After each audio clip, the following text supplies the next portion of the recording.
You think I don't know about her, Nathan? I found the receipts. I found all of it. You want to make this into something it isn't, Vera. That's always been your problem. You turn everything into a crisis. Our savings. You emptied our savings. I invested it in someone who actually believes in my vision. Unlike you, Nathan, we have a daughter. Then figure it out. I want a divorce. Please take a moment before we dive in. If this story moves you, if it makes you feel something real, hit that like button and subscribe to Rich Truths Live. It means more than you know now. Let's go back to where it started. The morning Vera Calloway's world came apart, she was standing at her kitchen counter making her daughter's lunch. That's the part nobody talks about. The way ordinary life just keeps going while something is ending. Sophie was 7, still in her pajamas with the little elephants on them, arguing with the toaster about why it wouldn't make her bread crispier. Vera was slicing an apple into careful eighths because Sophie didn't like the skin but would eat the flesh. If the pieces were small enough, the radio was on. Something about weather, a high of 72. Then her phone buzzed, a bank notification. She picked it up without thinking, the way you do, the way you've done 1,000 times before. The number on the screen didn't make sense at first. She read it again. Withdrawal, $84,000. Her hands went still. The joint savings account. The one they had built over 9 years of birthdays not celebrated and vacations not taken. The one she had added to every month, even the months when her freelance income was a prayer and not a paycheck. $84,000. Gone. She set the apple down very carefully, as if the quieter she was, the less real it would become. Nathan had left early. A meeting, he'd said. He was always saying what kind. She had stopped. Confrontation came that evening. She had waited, very deliberately, until Sophie was asleep. She had needed those hours to stop shaking, to think clearly, to become, again, the woman who did not fall apart in front of people. Nathan had taught her, not gently. He came home at 9:47. She was sitting at the kitchen table, receipts printed from their shared account. A hotel, 3 weekends over 4 months, a jeweler in the Pearl District she had never heard of. Transfers labeled business development that had no business to develop. He walked in and saw her face, and something moved through his expression. Not guilt, something closer to annoyance. You went through my account. It's our account. Nathan, I told you I was investing. In what? In who? The name came out of him easily, like he had been waiting to say it. Simone. Simone Aldrich, his business partner. The woman Vera had sat across from at 2 company dinners and found sharp, precise, and entirely indifferent to her presence. Vera had told herself she was imagining things. She had not been imagining things. She remembered every word he said next.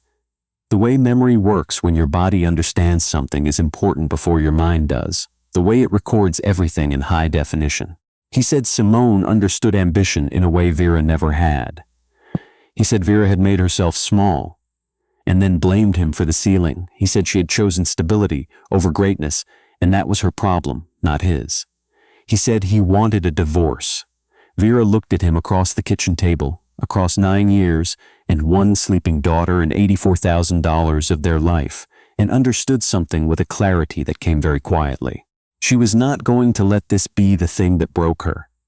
The divorce took 7 months. Nathan had a lawyer. Vera found her own, a woman named Patricia Holt, who wore sensible shoes and did not blink once during their first meeting. Patricia told her what she was entitled to. It was not everything. It was not close to enough. But it was something to stand on. She took it. She took Sophie. She took the older laptop and the bookshelves and the small wooden sculpture she'd bought at a street market before she ever met him. Back when she still made decisions like that for herself. She did not take the potted succulent on the windowsill. She had bought it. She had watered it for 6 years. She left it anyway. Some things are too heavy to carry when you need your hands free. They moved into a 2-bedroom apartment 11 minutes from Sophie's school. The walls were the wrong shade of white. The radiator made a sound every morning like it was clearing its throat. The neighbor above them wore shoes indoors until 11 at night. Sophie called it the noisy house, but she said it with affection by the 3rd week. Vera had been a graphic designer before Sophie was born, the kind with a good eye and a reputation that had started to build. And then Nathan's career had accelerated, and someone had to be flexible, and the flexible one was always her. By the time she sat in that apartment with her laptop and what remained of their savings, she had been mostly out of the industry for 6 years. She got back in the only way available to her: small, slow, embarrassingly entry-level for someone her age. A freelance logo for a yoga studio. A rebrand for a local bakery that couldn't polio. She worked after Sophie went to sleep, which meant she worked at 9 p.m. and at 10, and sometimes at midnight with cold tea going cold and her back starting its nightly complaint. She did not let herself think about Nathan, or Simone, or the $84,000. Thinking about those things was like pressing a bruise. It told you nothing useful about how to heal. What she thought about was the work. Specifically, she thought about what she had always been good at: telling a true story with a visual. Making something feel like what it was meant to feel. She had done it for Nathan's first company, actually. His logo, his brand colors, the pitch deck that had impressed his first investor. She had done it for free. As a wife, as a partner. She started doing it for herself. The business grew the way real things grow, without announcement, without anyone's permission. A referral from the bakery to a restaurant group. A restaurant group to a real estate developer who liked clean lines. She hired her first contractor in month 14. She took her first full-time employee in month 22. The company was called Groundwork Creative. It was not a glamorous name. That was intentional. She had spent too long around people who named things before they'd earned them. It was in month 24 that she first heard from Bennett Shea. An email, short, specific, no flattery. He had seen the rebrand she'd done for a hospitality group in Portland and wanted to discuss something larger in scope. His company, Meridian Industries, had recently acquired 3 regional brands and needed a unified visual identity that could hold all 3 without flattening any of them. Vera Googled him before she replied. She sat back, slowly, in her chair. Meridian Industries was not a small company. It was the kind of company that had its own Wikipedia page. Technology, logistics, sustainable infrastructure. Bennett Shea had built it from a regional supply chain firm into something that had been called, in one profile she found, quietly, one of the most consequential companies most people have never heard of. 47 states. Operations in 8 countries. Revenue that had a comma in a place most people don't reach. And he wanted to talk to Groundwork Creative. She typed back. Professional, direct, no flattery in return. I'd be open to a conversation. She expected someone from his team to respond. An assistant, a VP, someone whose job it was to vet vendors. Bennett Shea called her himself the next morning. She had spent years across from Nathan, watching power perform itself. The way he entered rooms. The way he managed silences to make other people fill them first. The way he said your name like he was doing you a favor. Bennett didn't perform anything. He asked real questions. He listened to the answers without planning his next sentence while she was still finishing. When he disagreed with something, she said, her initial instinct about one of the 3 brands, and then so directly, and then said, but tell me more about your read, which is not something men like Nathan ever said. 40 minutes in, he said, you think about trust before aesthetics. Most people come at it the other way. Vera paused. A design that doesn't feel trustworthy is just decoration. A beat, then, exactly. They talked for another 20 minutes. The partnership came together over the next 6 weeks. Contracts, scope, timelines. Every meeting was substantive. She stopped bracing herself for the moment when it would become something else. Some play, some performance. It never did. She told herself it was strictly professional. She had a daughter to raise and a business to build, and a very specific lesson she had learned about trusting the thing that felt too good. She was not in the market for a lesson that needed relearning. But the calls kept happening, and they kept going longer than they needed to, and she kept feeling afterward that particular quiet that comes when you've been fully heard. She hadn't realized how long it had been since she'd felt that. The invitation arrived on a Thursday, thick envelope, cream paper. Vera's name written in the handwriting she had memorized over 9 years. The handwriting on birthday cards and grocery lists and, in the end, court documents. Nathan. She opened it at the kitchen counter. Sophie upstairs doing homework, radio on, the radiator doing its thing. A wedding invitation, Nathan and Simone. The venue was a property on the coast. One of those converted estates with stone stairs and ocean views, and a price per plate that made her inhale quietly, and, at the bottom, a note, in Nathan's handwriting, added after the printed invitation had already been designed. The note of a man who needed to say one more thing. I thought you should see this, see what a real partnership looks like. Come, if you'd like, or don't. Either way, I hope it gives you some closure. She read it twice, then she set it down on the counter and stood very still for a moment. Closure.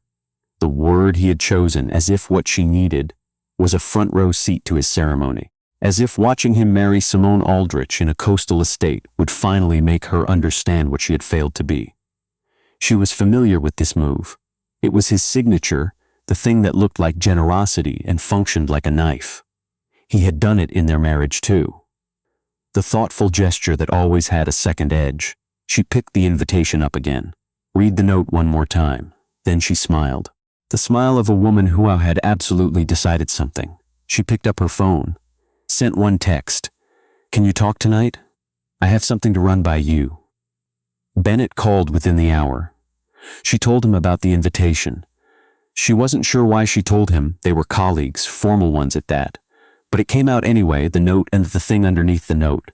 And what Nathan had always been very good at. A long pause.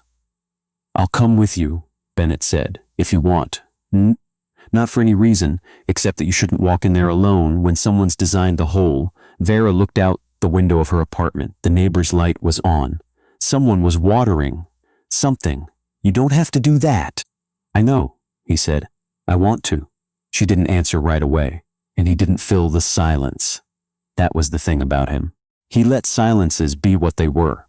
Okay, she said finally. Before the wedding, Bennett arranged something she hadn't expected. A meeting. He said it was for business, a presentation she should attend with some potential nonprofit clients. She drove to a small community center in southeast Portland, walked into a room of 12 people who all looked up at once when she entered. They were school counselors. All of them had been using a youth emotional literacy curriculum that had grown, piece by piece, out of a visual framework Vera had designed 2 years ago and quietly donated to a nonprofit partner. She hadn't known anyone was using it at that scale. The coordinator stood up, held out both hands when she reached her. We've been adapting your framework for kids who don't have language for what they're going through, she said. Her voice was low and careful. You gave our counselors a way in. Vera stood very still. On the drive back, she didn't say much. The city was doing the thing it did in late October, the light going gold and sideways, the leaves making the sidewalks look like someone had dropped them on purpose. Why did you do that? She said finally. Bennett kept his eyes on the road. Because I wanted you to walk into that room on Saturday, having just seen what you've actually built, not what Nathan decided your ceiling was. She looked at the side of his face for a long moment. He glanced over just for a second. Something passed between them in that second that neither of them named. She looked back at the window. The light was very beautiful. The morning of the wedding, Vera woke at 5:45 and lay still for a while, taking inventory. No nerves. That surprised her. What she found instead was something settled. A woman who had stopped arguing with herself and arrived, at last, at a version of herself she could simply inhabit. No apology for it. No performance. The dress was deep emerald. Not a color she would have chosen 2 years ago, back when she picked things Nathan might prefer, long, structured, with a low back and a simplicity that required confidence to wear. She had bought it 3 weeks ago, knowing exactly what it was for. She stood in front of the mirror. You made it, she said quietly. The woman in the mirror looked like someone who meant it. Bennett arrived at 11. Dark suit, open collar, the ease of a man who had never needed a room's attention. When she opened the door, he was quiet for a moment, and his expression did something she had learned to notice. Vera, he said. Her name the way someone says something they mean. Don't make me emotional before we even get there, she said. He smiled. Ready? Yes. The venue was the kind of place designed to make people feel ordinary by comparison. Stone steps, salt air, white linen, flowers in arrangements so enormous they stopped being flowers and became architecture. Cars that cost more than her old apartment lined the circular drive. 300 guests in their best. And at the far end of the terrace, champagne in hand, wearing the easy smile of a man celebrating his own vision, Nathan. He didn't see her right away. She walked in on Bennett's arm through the main entrance, and the moment she did, she felt the room shift. Not because she demanded it. She wasn't doing anything except walking. That was the point. She had stopped working for rooms a long time ago, but Nathan's world was very finely calibrated, and something disrupted its calibration.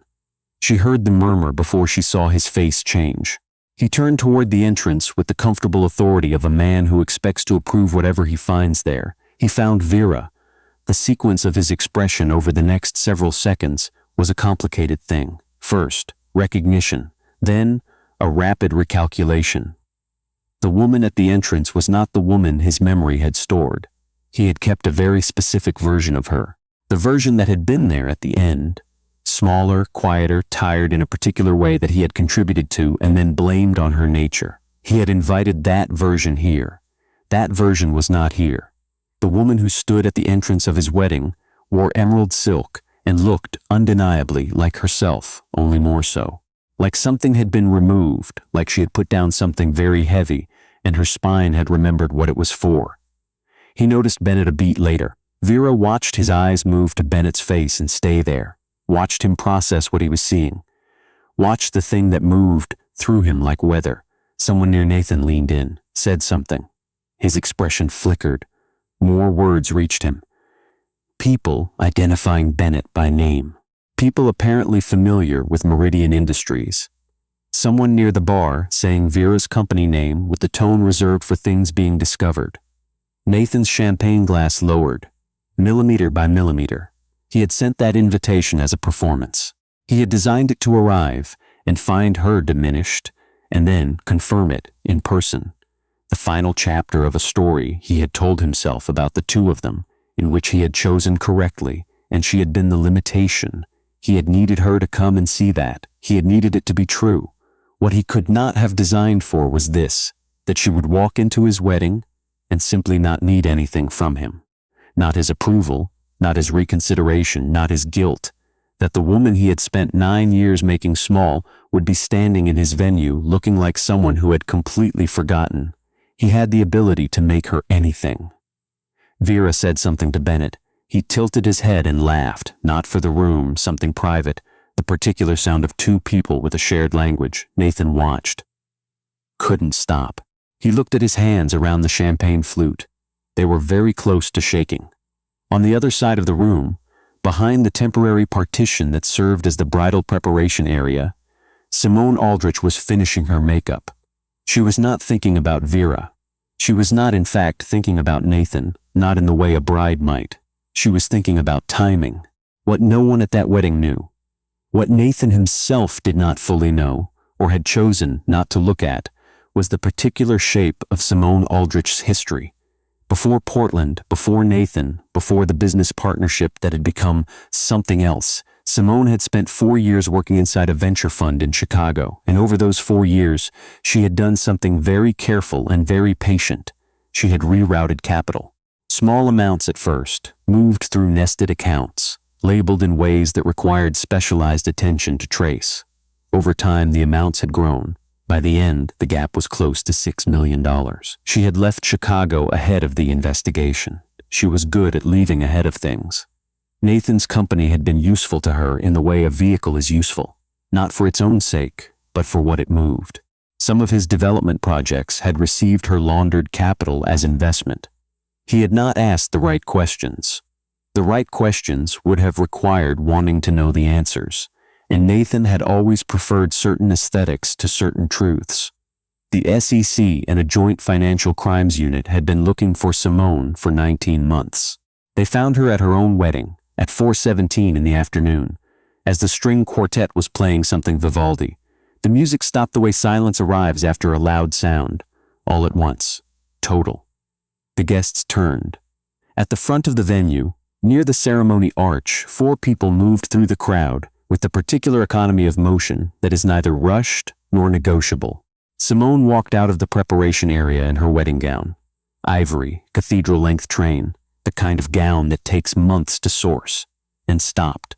She understood immediately the composure she had maintained for years, through the Chicago exit, and the name she'd quietly adjusted in the 2 cities she'd moved through since, held for approximately 30 seconds. Then it did not hold. She was walked through the venue in her wedding gown past 300 guests who did not move or speak, past the flower arrangements and the Vivaldi musicians in the arch with the white roses. The only sound was her train moving across the stone floor. One of the agents approached Nathan, where he stood at the terrace. "Mr. Okafor," the voice was level, professional. "We need you to come with us. There are several transactions connected to a Meridian development account we need to discuss." Nathan's jaw moved without producing sound. "This is my wedding day," he said, and then, in the particular voice of a man who has always found that statement sufficient. "Sir, I understand that," the agent said.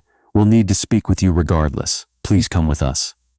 Before she reached the door, Simone stopped. She turned. 300 people watched her look across the room, past the stunned guests in the unbowed aisle and the arch she had never reached. She found Vera. Something moved through her face then, something private and costly, the expression of a woman recognizing the size of what she had chosen. "She's not what he told me she was," Simone said. Not to the room. Not really to anyone. Just said quietly, the way you say something out loud to make yourself finally believe it. Then the door closed. Nathan stood at his own ceremony, at his altar, at the front of the room he had rented to prove something, and was very still for a long moment.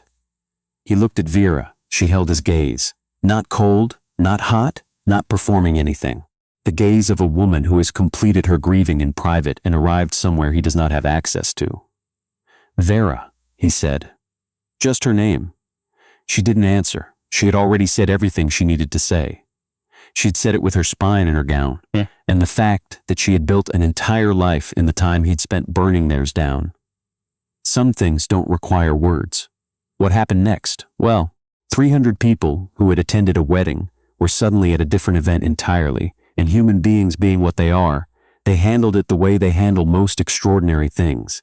First silence, then whispers, then something that wanted to become celebration but wasn't sure it had permission. It got permission. Bennett walked to where she was standing, unhurried, looking only at her. "I've been working on something," he said.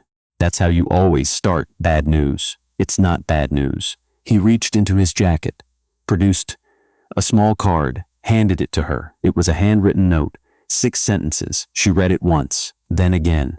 He had written down everything. He had never said out loud that he had been paying attention for 2 years, that he had watched her build something from a decision he knew had cost her everything, and that he had fallen in love with the building, with the person doing it, with the way she made space for her daughter at every choice, and still never used it as an excuse to stop, with the way she argued with him when she disagreed, which was often, with the way she laughed, not the social laugh but the real one, which she mostly tried to suppress because it was too loud, which was one of his favorite things about her. The last line said, "I'm not in a hurry, but I wanted you to know I'm here." She looked up at him. "At someone else's wedding?" she said. "In my defense," he said, "the original program seems to have been canceled." She laughed, the real one, the one she tried to suppress. He smiled like he had been waiting for it. "Bennett, yeah, I'm not in a hurry either," she said, "but I'm here too." He took her hand. Just that, and she let him. They stayed until the caterers started looking confused about what exactly plated dinners and no ceremony to precede them, and Vera did not look back at the seed them. And then they left. She had looked back at her old life exactly, once, the morning she put Sophie in the car and drove away. That was enough, looking back, for anyone. The investigation was thorough. Simone faced federal charges across 2 jurisdictions. The Chicago case was folded into the new one, and when the picture was fully assembled, it was larger than anyone had publicly estimated. Nathan's involvement was harder to categorize. He had not, the investigators ultimately determined, known the specific origin of the funds. But he had made a choice, repeatedly, not to look too closely. When money arrives wrapped in exactly what you wanted, it is easier to accept the packaging without inspecting the contents. The courts had language for this. He received a civil penalty and a suspended sentence and a supervision order. He lost his contracting license for 3 years. His development firm, the one Vera had designed the original brand for, was dissolved. She did not allow herself to feel satisfaction at this. Satisfaction would have implied she'd been waiting. She had not been waiting. She had been too busy. Groundwork Creative grew. She brought on 4 full-time designers. She moved the company into a proper studio space in the Pearl District, which she had thought about, once or twice, because it was the same neighborhood where Nathan had bought jewelry for Simone. She decided she didn't care about that particular geography anymore. Sophie, at 9, told her teacher that her mom ran a creative company that makes things feel true. Her teacher wrote it on the classroom door under What Our Families Do. Vera saw it at pickup and had to stand in the hallway for a moment until she could trust her face. Bennett was easy to be with, which she had not expected. She had expected someone that deliberate to require maintenance. What she found instead was someone who made space, who showed up for the things that mattered without being told what mattered, who sat with Sophie at the kitchen table once while they were both waiting for Vera to finish a call, and came up with what Sophie called the best drawings ever on the back of a paper bag. Sophie called him Ben. He seemed enormously pleased by this and did not comment on it. He asked Vera to marry him on an ordinary Sunday in February. They were in the kitchen. She was making coffee, and he was reading something at the table, and Sophie was still asleep. He looked up and said, "I want to do this forever, the kitchen and the Sunday and all of it, if you want to." It was not a performance. There was no ring produced from a jacket, no orchestration. She said yes while still holding the coffee pot. They were married in April. Small, 12 people. A friend of a friend's backyard in the West Hills, with a view of the city spread below them, and the cherry trees doing everything they could to be noticed. Sophie served as the primary witness and took this responsibility seriously. She wore a yellow dress she had chosen herself and carried a small notebook to record what she called official details. Vera wore ivory, simple, sleeveless, clean, and looked at Bennett across the distance of 12 people and knew with the particular certainty of someone who has made both kinds of choices that this was the right kind. The vows were short. They had written them together on a Wednesday night, with cold coffee going colder, and Sophie asleep upstairs, and the Portland rain doing its quiet work outside. When the officiant said, "You may kiss your bride," Bennett pressed his forehead to hers first, just for a second, and she understood that second completely. Then he kissed her, and Sophie made a sound of theatrical disgust that made everyone laugh, and that was the wedding. It was better than any ceremony costing what Nathan had paid. Groundwork Creative received a National Design Award 18 months after the wedding. Vera accepted it at a conference in Chicago which she had not planned, geography being the thing it is, and gave a 3-minute speech that included exactly 2 sentences about failure. She did not call it failure in the speech, she called it information. The speech went around. People kept sharing it with the same line attached. "You need to hear this." She still thought of that sometimes. How the thing Nathan had designed to diminish her. Sending that invitation, writing that note. The careful architecture of her humiliation had produced instead. The morning she walked into his wedding with her shoulders back and her company growing and a man beside her who had chosen her for the exact things Nathan had called her limitations. She thought about the woman who had received that invitation and smiled. "Oh, you have absolutely no idea what you just started." She had been right. Years later, Sophie, older now, with opinions about everything and the confidence to share all of them, found a photograph on her mother's phone from that day. Vera and Bennett in the doorway of the venue just before they walked in. Vera's face in the photograph was not smiling, not posing, not performing anything at all. "You look like you know something," Sophie said. Vera looked at the photograph for a moment. "I did," she said. Sophie looked at her. "What did you know?" Vera thought about the kitchen and the apple and the notification on the phone, the apartment with the 2 white walls, the midnight laptop, the 2 suitcases, the backyard wedding in April with cherry blossoms and cold coffee and a yellow dress, and her daughter writing down official details in a small notebook. "I knew it wasn't over," she said. Sophie considered this with the seriousness she brought to most things. "That's a good thing to know," she said finally. Vera covered her daughter's hand with hers. It was. It really was.